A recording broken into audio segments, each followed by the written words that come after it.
Imagine this. You're standing at the edge of a great cliff. Beneath you, nothing but mist, silence, and the abyss. You didn't choose to arrive here. You were dragged, one loss at a time, one betrayal, one collapse. Each pain, each failure, each disappointment pushed you closer to this ledge. And now, here you are, staring into the chasm, your hands trembling, your breath shallow, asking yourself the question no one dares to ask out loud. What if I don't survive myself? You've tried, you've coped, you've performed strength, but deep down, a silent war has been waging within you, not with the world, but with your own mind, with that voice that doubts you, blames you, ridicules you, with the crushing weight of expectations, the dead eyes of conformity, the cultural hypnosis that tells you to smile while you decay.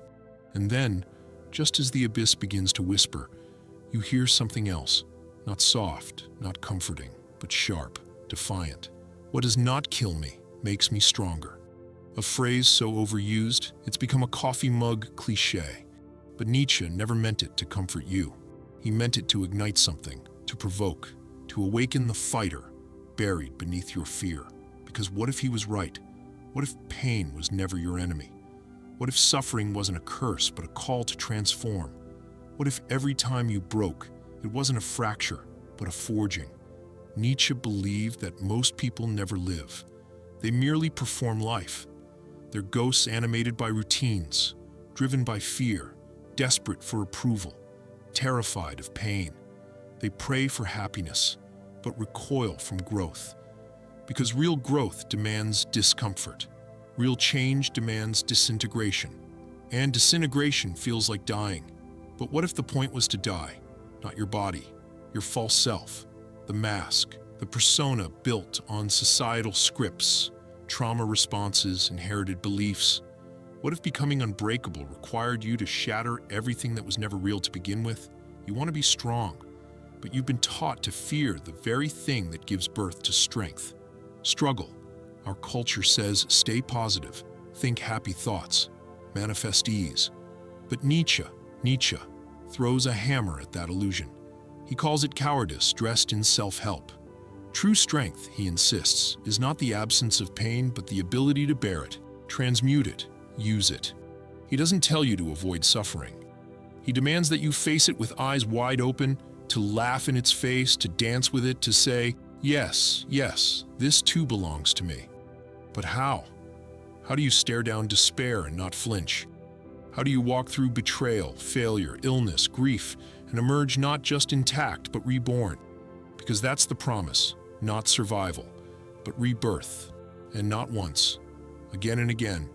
Every time life crushes you, it's handing you the raw material for something higher, a stronger mind, a more honest self, a deeper purpose. But here's the paradox. Nietzsche forces us to confront. To become unbreakable, you must first let yourself be broken. That's the alchemy of the Übermensch, the overman.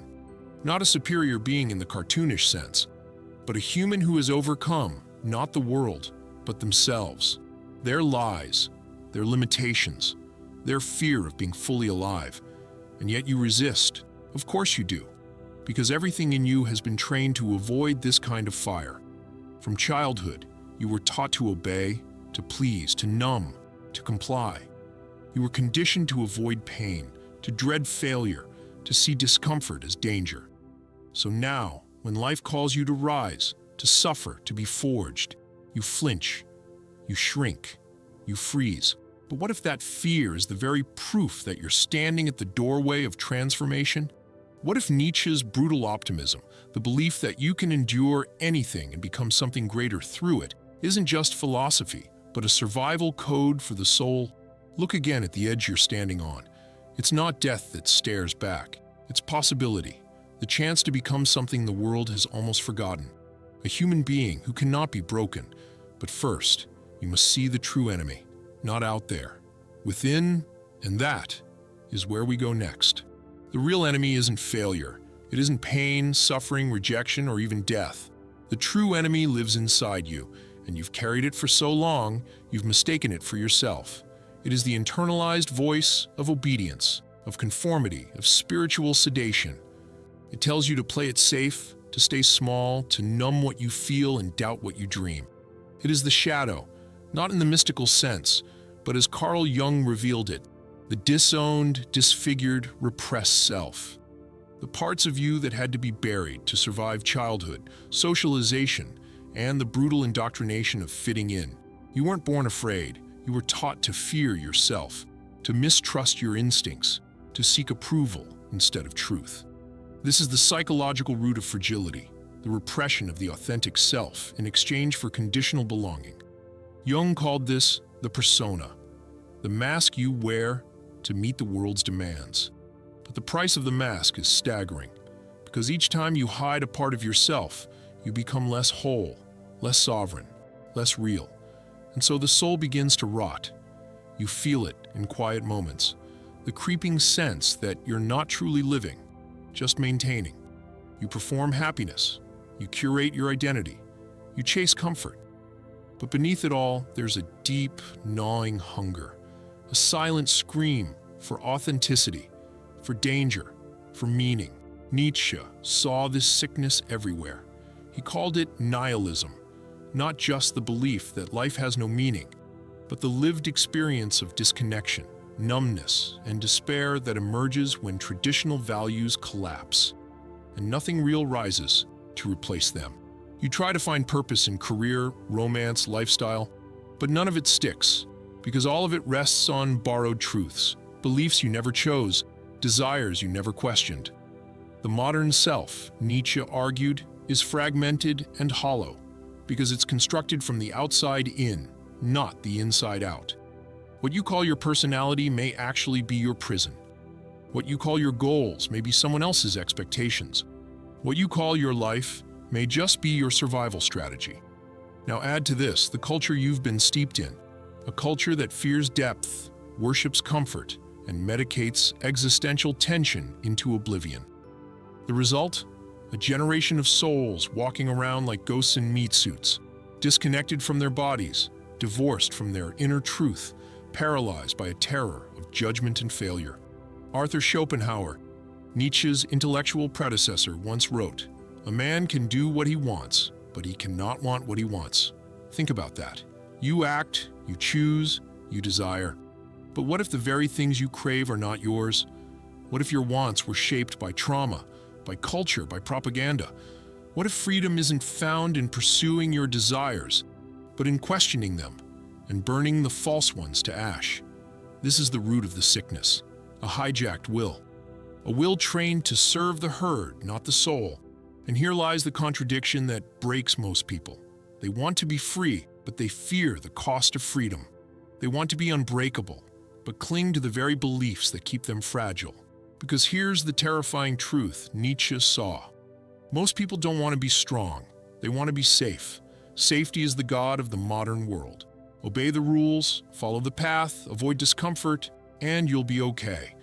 But okay is a kind of death, a low, persistent hum of spiritual mediocrity. It's the death of fire, of passion, of the will to power, the deep primal urge to overcome, not just survive. And Nietzsche's greatest warning? That this safety is a trap disguised as virtue. That society rewards weakness when it is dressed as niceness, dependence, or victimhood. Not because it cares about you, but because a domesticated soul is easier to manage. So what happens? You end up in a war with yourself. One part of you craves greatness, the other craves approval. One part of you wants to build, the other wants to hide. One part of you hears the call to rise, the other whispers, "But what if they don't like you?" This inner war is not a glitch. It's the very mechanism by which control is maintained. And until you see it, really see it, you will mistake your inner conflict as weakness. You'll believe your doubt means you're broken. You'll think your fear disqualifies you from becoming unbreakable. But Nietzsche would look you in the eyes and say, no, this is the beginning. Because once you see the prison, you can plan your escape. Once you see the programming, you can rewrite it. Once you recognize that what you've called you is just a collection of inherited stories, you can begin to choose who you will become. You were not born to be a reflection of culture. You were born to confront it, to challenge it, to transcend it. And that begins by understanding this, The fragile self you protect is not your truth. It is your conditioning, and conditioning can be dismantled. So now we must ask W. You can feel it, even if you can't explain it. A sense that something is deeply wrong, not just in your life, but in the entire structure of the world around you. A quiet hollowness in conversations, a deadness behind smiling eyes, a gnawing suspicion that we've traded truth for comfort, authenticity for performance, depth for dopamine. This is the unseen consequence of the hidden war within, the inner fragmentation that, when multiplied by millions, becomes a global epidemic of meaninglessness. It doesn't scream, it hums. It hums in the scrolling of endless feeds, where eyes glaze over highlights of lives that feel more real than your own.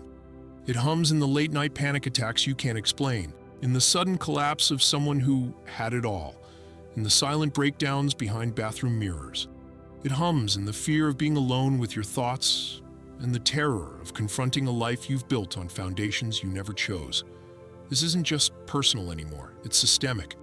The culture that told you to hide your pain, to fake positivity, to strive for curated success and outsourced validation, it is scaled, and now it surrounds you. It rewards the mask and punishes the soul, and you wonder why you feel like you're going mad. Nietzsche warned of this future, not in terms of technology or economics, but in spiritual terms. He foresaw a time when we would kill God, not just in the religious sense, but in the existential one, when the great values that gave people purpose, grounding, and direction would collapse. But in their place, nothing. A vacuum. A chaos of relativity, consumerism, and nihilism dressed in lifestyle branding. God is dead, he said, and we have killed him. He wasn't celebrating, he was warning, because when you tear down a sacred structure but build no new one in its place, the psyche fractures. People begin to float, untethered, lost, weak, and in their weakness, they don't rise. They submit to systems, to ideologies, to illusions.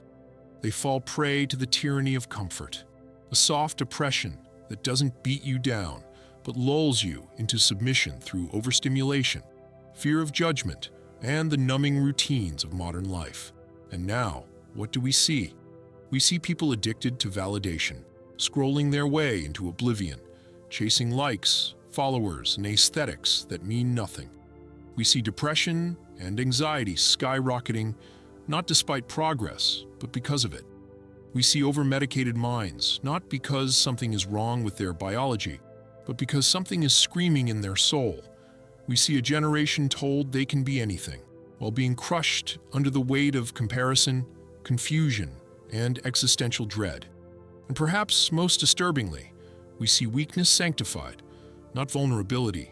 There's power in that, but dependence as identity. Being broken has become a badge, victimhood a currency, mediocrity a form of moral superiority. Nietzsche would have called this the revenge of the herd, where strength is vilified, where excellence is mocked, and where the call to rise is labeled as toxic. But let's be clear, this isn't just some sociological critique. This is a personal crisis.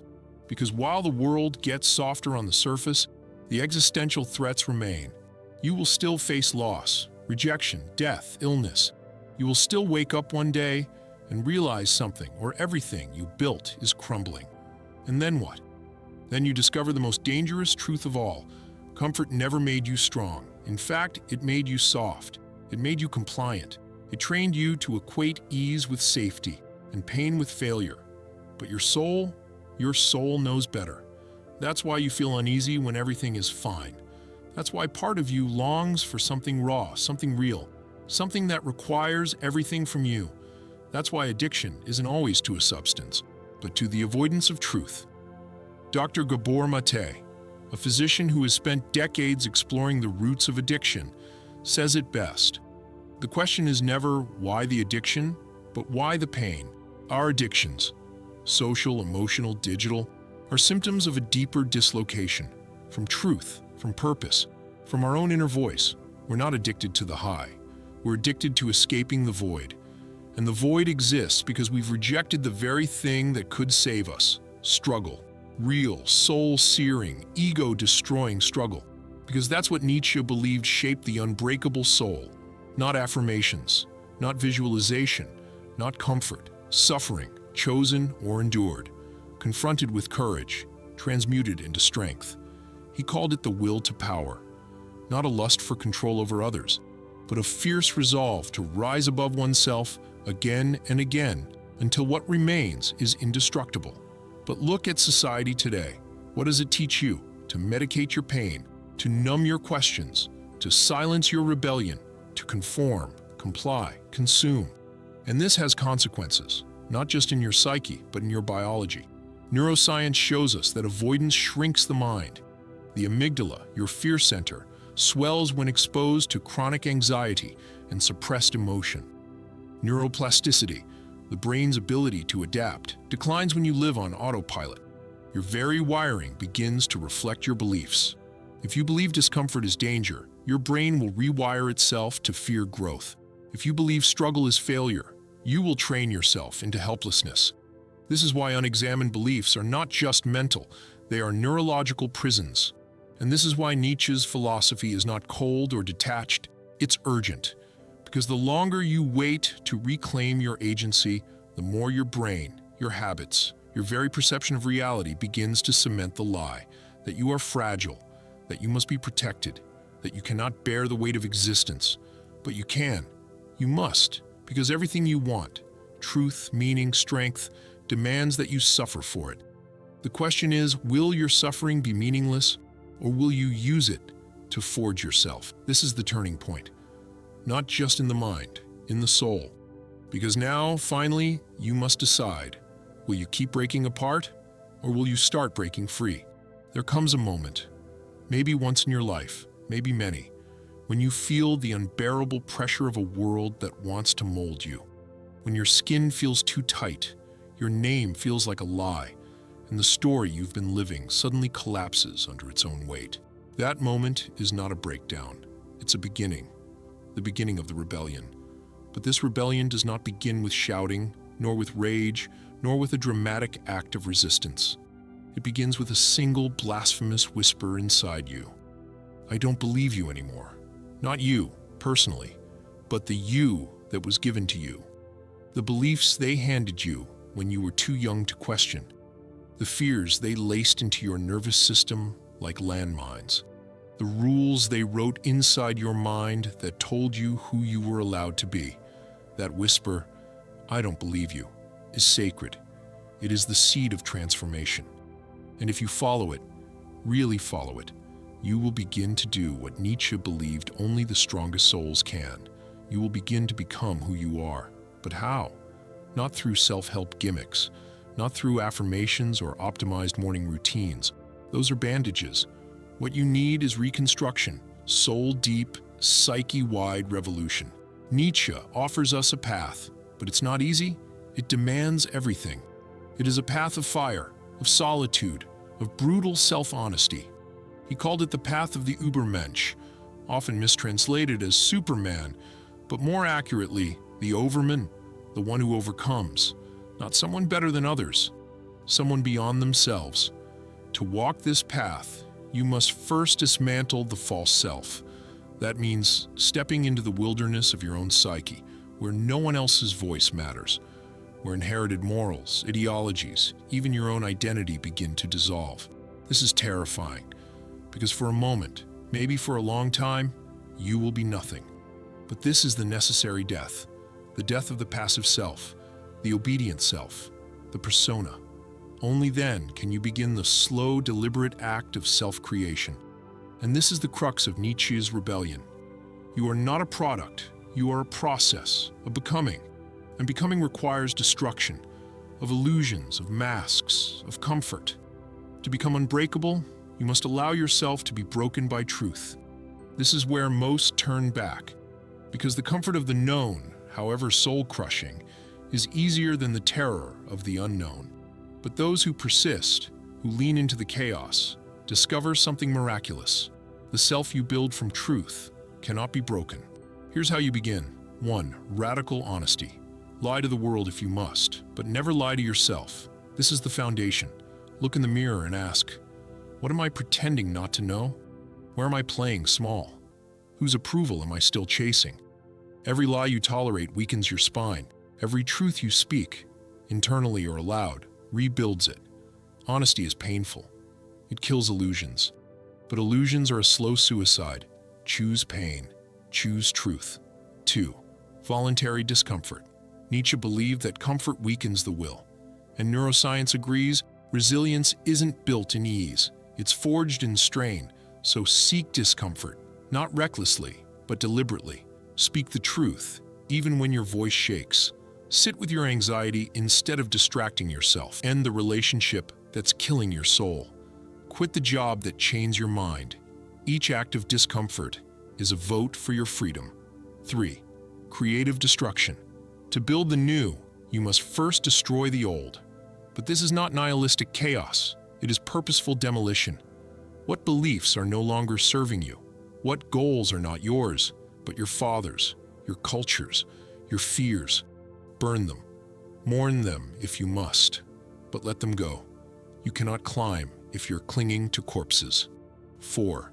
Sacred solitude. Nietzsche walked alone. Not because he hated people, but because he knew that transformation is an inner act. You need silence, time away from noise, from influence, to hear your own voice, to confront your demons, to meet the parts of you that have been waiting in the dark. This is not isolation, it is pilgrimage. 5th, revaluation of all values. Nietzsche's most revolutionary idea was this: what if everything you've been taught to value is backwards? What if humility is cowardice in disguise? What if morality is a leash created by the weak to control the strong? What if success is slavery and failure is freedom? He called for a transvaluation of values, a personal audit of every belief you've inherited.